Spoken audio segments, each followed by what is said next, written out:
Здравствуйте, это новости Татарстана в субботу в студии Лина Зинатуллина. И вот о чем сегодня в выпуске. Великое место, великое дело. Ощущение того, что мы отсюда родом. В Великом Болгаре ИСГ Болгар-Жиыны, как колыбель ислама в России, встретила торжества в этом году, расскажет Рамиль Шайдуллин. В Казани сегодня простились с председателем республиканского ДОСААФ Дамиром Дениуловым. То, что Министерство внутренних дел было и остается лучше народа Российской Федерации, это, безусловно, в том числе и его заслуга. О воспоминаниях коллег и друзей. Вероника Гайнутдинова.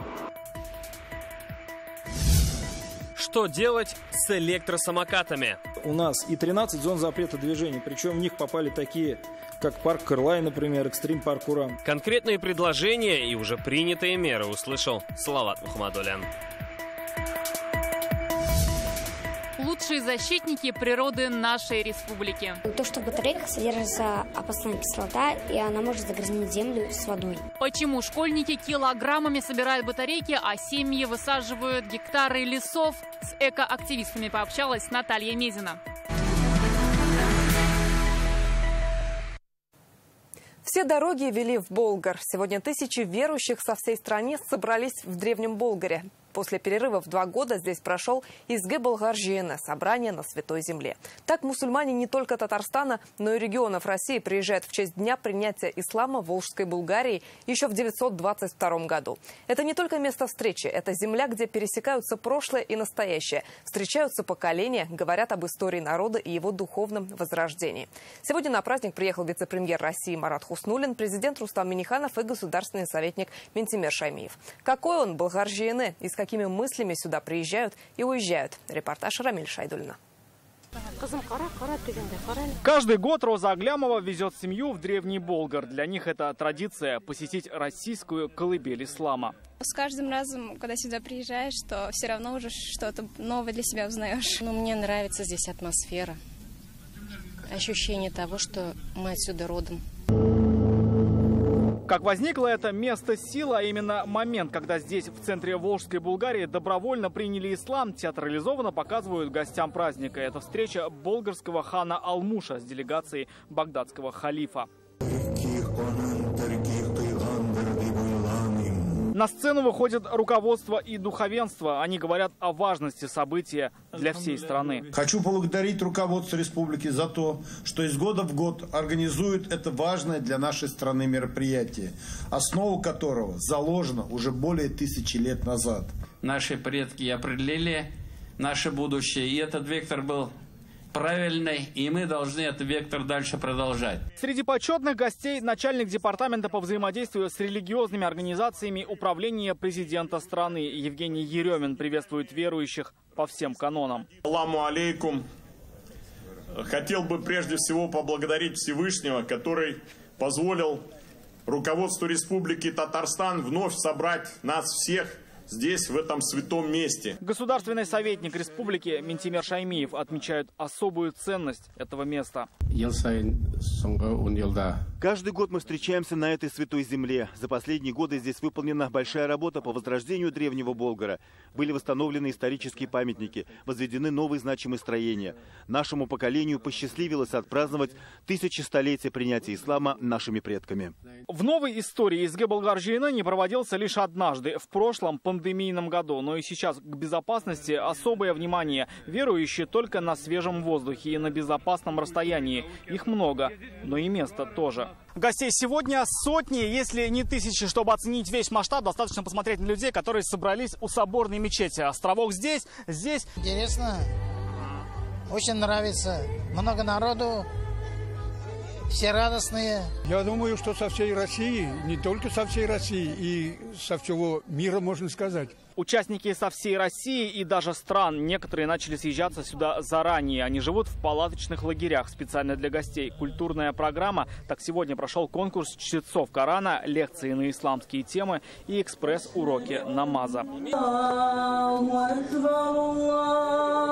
А это то, чего ждали весь год. Верующие совершают полуденный намаз у большого минарета соборной мечети.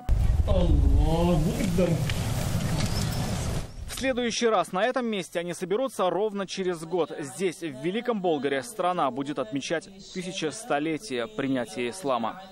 Рамиль Шайдуллин, Шан Мухаметов, ТНВ, Спасский район.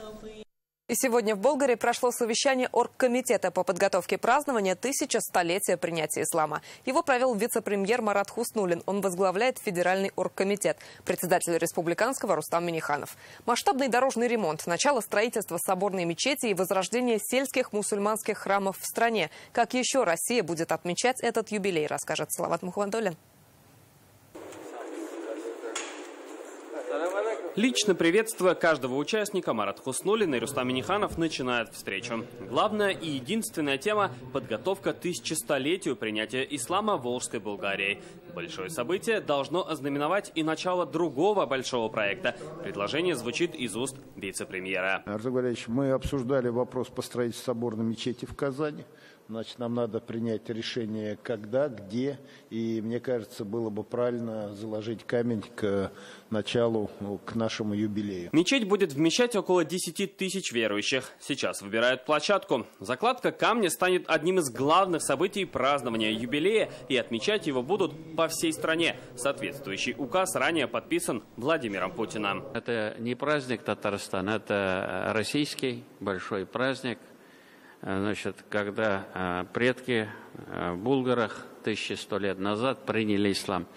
И огромные слова благодарности нашему уважаемому президенту страны Владимиру Путину, который поддержал эту идею.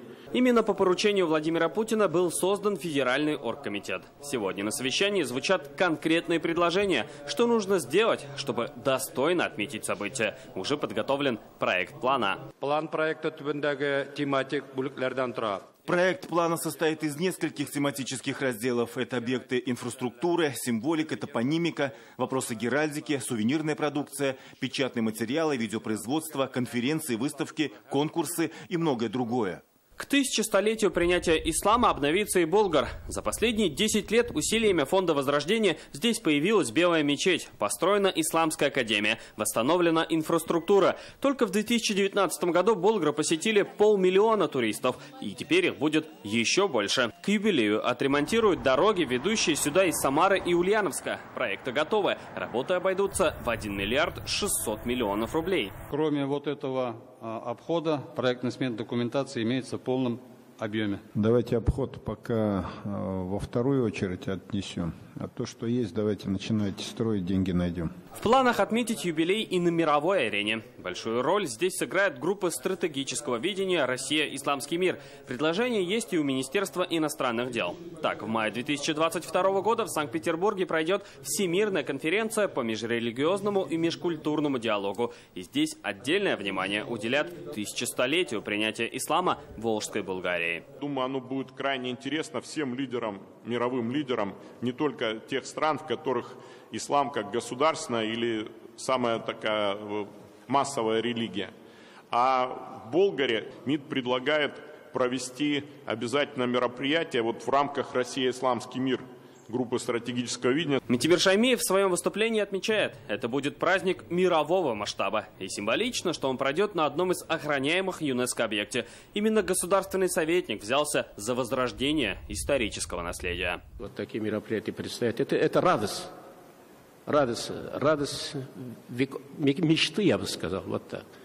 Даже не хочется сказать, сколько веков.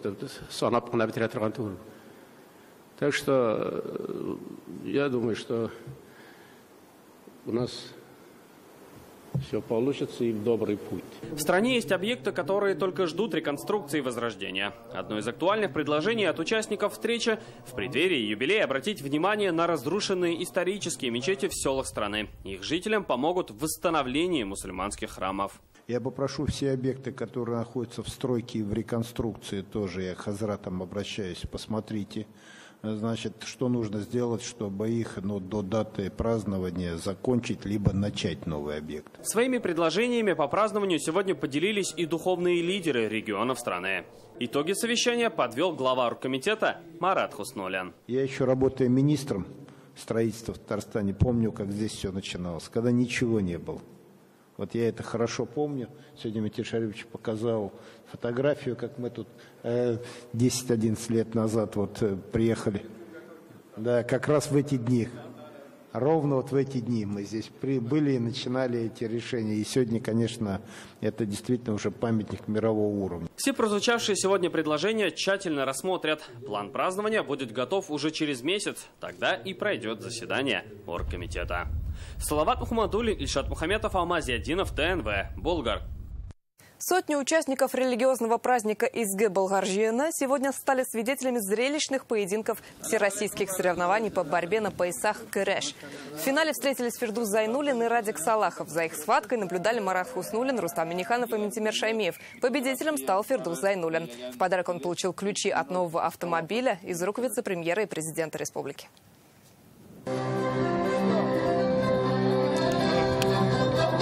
Поздравляем абсолютного батыра, абсолютного победителя всероссийских соревнований по поясной борьбе Кэрэш. Аплодисменты абсолютному батыру наших соревнований.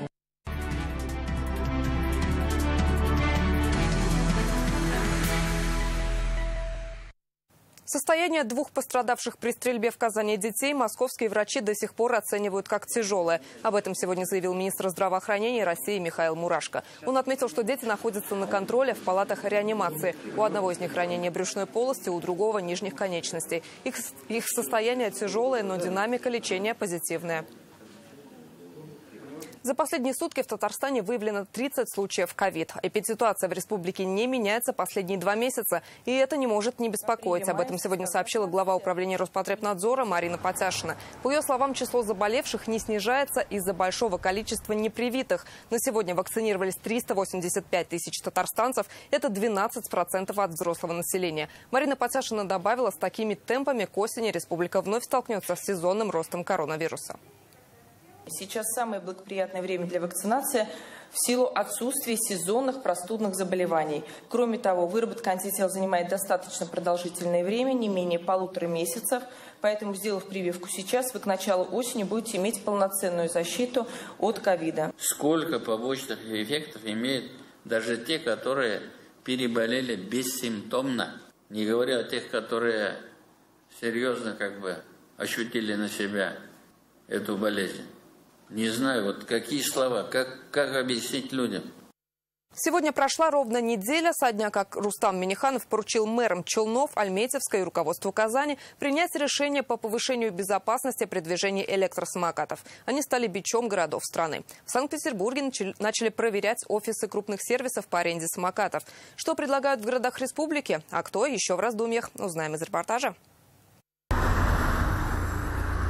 На перегонки по тротуарам, змейкой пролетая между пешеходами. Кто-то вообще выскакивает на проезжую часть. Такая картина на городских улицах становится уже привычной. И, как следствие, все чаще в сводках ГИБДД мелькают эти самые электросамокаты. С их участием в этом году в республике зарегистрировали 6 ДТП. 4 из них в Казани. 1 человек погиб, 6 ранены, 4 из них – дети. Занимайтесь, это вопросы города. В течение недели примите решение, каким образом эти самокаты эксплуатировать будем. Это поручение Рустам Минниханов дал Денису Калинкину, Наилю Магдееву и Тимуру Нагуманову ровно 7 дней назад. В Казани в поиске решений за один стол сели мэр, начальник ГИБДД республики, врачи, прокуроры и представители сервисов проката электросамокатов. 2000 электроустройств, вот у меня в справке, только в Казани, только в аренде, сколько в городе частных самокатов на сегодняшний день не может знать никто. Только за май в травмпункты города после падения с электросамокатов обратились 915 человек. Страдают и водители, и пешеходы. Первое решение – сократить места парковки. Всего компаниями по шерингу самокатов было запрошено 1200 парковочных мест для самокатов. После рассмотрения Управлением архитектуры и градостроительства было согласовано не более 500 из них. И на безопасность их проверит еще ГИБДД. Плюс компании по аренде самокатов согласились, чтобы погрешность парковки была сокращена с 40 до 15 метров. И главное, ограничивается скорость. Есть у нас на данный момент 70 зон, которые у нас есть 15 км в час, есть 10 км в час. Но если у нас и 13 зон запрета движения, причем в них попали такие как парк Кырлай, например, экстрим-парк Урам. И этот список будет дополняться. Рекомендовано и ограничить возраст пользования самокатами с 16 лет. В Набережных Челнах своими предложениями по электросамокатам с нами не стали делиться. Их нет или они в работе. В Альметьевске ситуация чуть легче. Здесь много велодорожек, но и по ним скорость передвижения предложили ограничить. Именно в центральной части города и по улицам с высоким трафиком пешеходов до 15 км в час скорость ограничить, а по магистральным улицам, как Шевченко, Бегаш и Зарипова, оставить скорость без ограничений до 25 км в час. Помогут ли предложения повысить безопасность, покажет статистика. В любом случае, это только муниципальные меры. На федеральном уровне пока нет утвержденных правил по использованию электросамокатов. Салават Ухмадуллин, Филиза Хамидуллина, Ирик Хабибуллин, ТНВ, Казань, Альметьевск. В Казани сегодня простились с заслуженным сотрудником органов внутренних дел Татарстана, генерал-майором, председателем республиканского ДОСААФ Дамиром Денюловым. Он ушел на 59-м году жизни, почти 40 из которых отдал службе в органах. Высокое чувство ответственности, преданность делу и внимательное отношение к людям – качества, которые отмечали его коллеги и друзья. Об их воспоминаниях Вероника Ганудинова. Нескончаемый поток людей в КЦ имени Пушкина. Они прощаются с коллегой, другом, руководителем. Дамир Денюлов почти 40 лет отдал службе в системе внутренних дел. Начинал с рядового курсанта, начальника караула пожарной части. В начале 2000-х назначен заместителем министра МВД республики. 16 лет на нем держался тыл ведомства, отмечает Азгат Сафаров. Во многом то, что МВД сохранил тогда работоспособность, то, что нам удалось сохранить боеспособность министерства, это работа Дамира Ильича. Это и финансовая, материальная, техническая, это медицинское обслуживание, это создание условий для работы сотрудников органов внутренних дел. То, что Министерство внутренних дел было и остается лучшим МВД Российской Федерации, это, безусловно, в том числе и его заслуга. 16 лет быть заместителем министра – это тоже очень серьезный срок. Не каждому это дано, не каждый это просто сможет. Не у каждого хватит терпения, силы воли. Он для многих стал настоящим нравственным ориентиром, примером силы духа, стойкости и верности. Авторитет в МЧС у него был громадный. И вот, наверное, заметили, что здесь все пожарные здесь находятся, пришли проститься, помогал постоянно, подсказывал дельные советы. Здесь опыт человек, который всю жизнь прослужил в пожарной охране. В 2018-м он стал председателем татарстанского ДОСААФ. Много работал с молодежью, передавая им свои знания и опыт. Дети для нас главные в нашей работе. И он это дело возглавил. Он приходил в форме.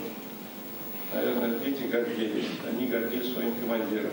Трудовые заслуги Дамира Денюлова отмечены государственными наградами. Это и медали ордена за заслуги перед Отечеством первой и второй степеней, за заслуги перед Республикой Татарстан, за доблестный труд. Проявил себя и в Чеченской республике, постоянно был с личным составом, постоянно был с народом. И вот доработает ДОСААФ, он в Сирию ездил по поручению нашего президента. Тихий, скромный, делал свою работу исключительно уважительно. Высокое чувство ответственности, преданность своему делу и внимательное отношение к людям. Вот за что любили и уважали коллеги и друзья Дамира Денюлова. Он ушел из жизни на 59-м году жизни. Его похоронили на Арском кладбище. Вероника Гайнудинова, Вадим Милларионов, ТНВ, Казань.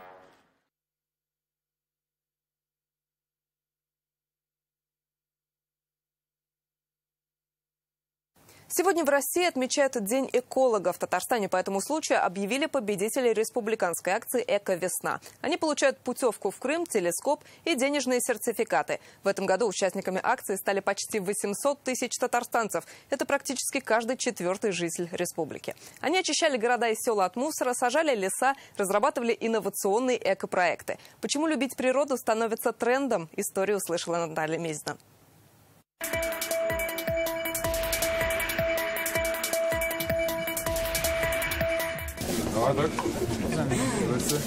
Александр Валерьевич, поздравляю вас с вашим профессиональным международным праздником. Это школьники из Азнакаева. Они целый год стояли на защите природы. Сегодня рассказывает главному экологу республики Александру Шадрикову, как смогли собрать 390 килограммов батареек. Идем хотите стать? Зиля Ганиева из Сабинского района министра удивила своим талантом. Ей всего 9 лет, но она уже знает, как через искусство помочь природе. Подснежники – это первые цветы весны. Еще мне очень нравится это здание.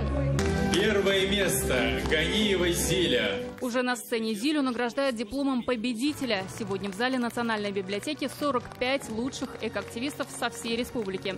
С 1 апреля республиканская акция «Эковесна» объединила единомышленников с главной целью – помочь природе. Победителю вручается сертификат на поездку в Крым. Вот классное лето, повезло, заслужили. На сцене лучшая эко-семья Рафиковых. 10 лет назад мама и сын высадили вокруг своей деревни лес в 10 гектаров. Затем взялись за овраги, заброшенные участки и пустующие поля. Результат – более 200 гектаров леса. Это 200 тысяч саженцев. Теперь мечтает создать кедровый питомник. Самое главное – это просвещение. Все это делается для внуков, для детей наших, чтобы не болея жили. Ведь лес нам дарит чистую воду. Среди новых номинаций «Лучший экодвор». Победителями стали жители Алексеевского района. А любимая номинация школьников – сбор батареек. В этом году рекорд у Егора Макарова из Нижнекамска – 156 килограммов. Когда объявили то, что надо собирать батарейки, сразу мы взяли у соседей, у родственников. У всех, кого мы знаем. Мы у всего дома собирали и у всех знакомых. Таких эко-историй по республике сотни. Замечательные люди, которые неравнодушны к окружающей среде, всегда в объективе наших новостей. К нам жители обращаются и с эко-проблемами. За информационный вклад в акцию службы новостей ТНВ первое место. Телерадиокомпании «Новый век». Каждым годом видим, что наши граждане, наши жители республики все активнее принимают участие в наших экомарафонах. Мы занимаемся еще именно объединением одной целью. Как сохранить наше природное богатство. Школьники, семьи, журналисты и даже целые предприятия объединились для того, чтобы сохранить экологию нашей республики. В этом году участниками «Эковесны» стали 780 тысяч татарстанцев, а уже через год лучшие экоактивисты снова получат свои награды. Наталья Мизна, Адельмин Дубаев, ТНВ, Казань. Так заканчивается эта неделя. Интернет-версию итогов прошедших 6 дней читайте на сайте газеты «Реальное время». Еще больше новостей в наших соцсетях ВКонтакте и Инстаграм. До встречи.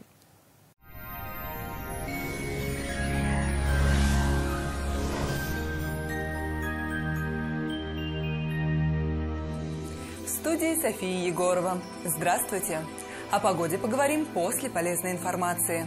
Сезонная аллергия может омрачить радость от наступления весны и лета.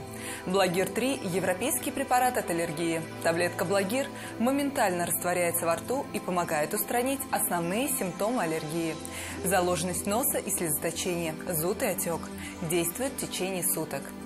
По данным сервиса Яндекс.Погода, в Бугульме, Баблах и Азнакаево ветер стихнет, температура станет выше. Плюс 23-24 градуса. Без осадков в набережных Челнах, Нижнекамске и Елабуге. Становится все теплее, плюс 25. Заметно потеплеет в Агрызе, Менделеевске, Актаныше. Все так же без осадков. В Арске, Кукмаре и Балтаси 24 градуса выше 0. Осадки не наблюдается. В Болгаре, Дрожжином и Буинске прекрасная, комфортная погода. Вероятность осадков минимальна. В Альметьевске, Чистополе, Мамадыше без дождей и порывистого ветра. Тепло, плюс 24-25 градусов. Купить квартиру в Иннополисе сейчас это возможно. Квартиры формата «Заезжай, живи» от 3 миллионов 950 тысяч рублей. Торопитесь, осталось всего 15 квартир. Звоните 556 59, сайт ЖК unicum.ru. Готовые квартиры в Иннополисе от 3 миллионов 950 тысяч рублей. Заезжай и живи. Мебель и бытовая техника в подарок. Осталось всего 15 квартир. Подробности на сайте jkunicum.ru и по телефону 556 59. Успей купить квартиру в самом инновационном городе России. Боль в спине может исчезнуть без следа. Оксана Кузина, автор безоперационной технологии лечения позвоночника. Даже с грыжей можно справиться без операции в любом возрасте. И никаких фокусов, только передовые технологии. Доктор Ост. Федеральная сеть медицинских центров «Доктор Ост». Лечение самых сложных заболеваний позвоночника и суставов без боли, хирургического вмешательства. За 12 лет в 10 городах России врачами клиники отменено более 70 тысяч операций. В Казани ясная погода сохранится, без осадков. Ночью температура около 15 тепла, а днем до плюс 26. Ветер юго-восточный умеренный, атмосферное давление 752 мм ртутного столба. Влажность воздуха 47%, магнитное поле Земли спокойное. Сан-Чи – сокровище китайской традиционной медицины.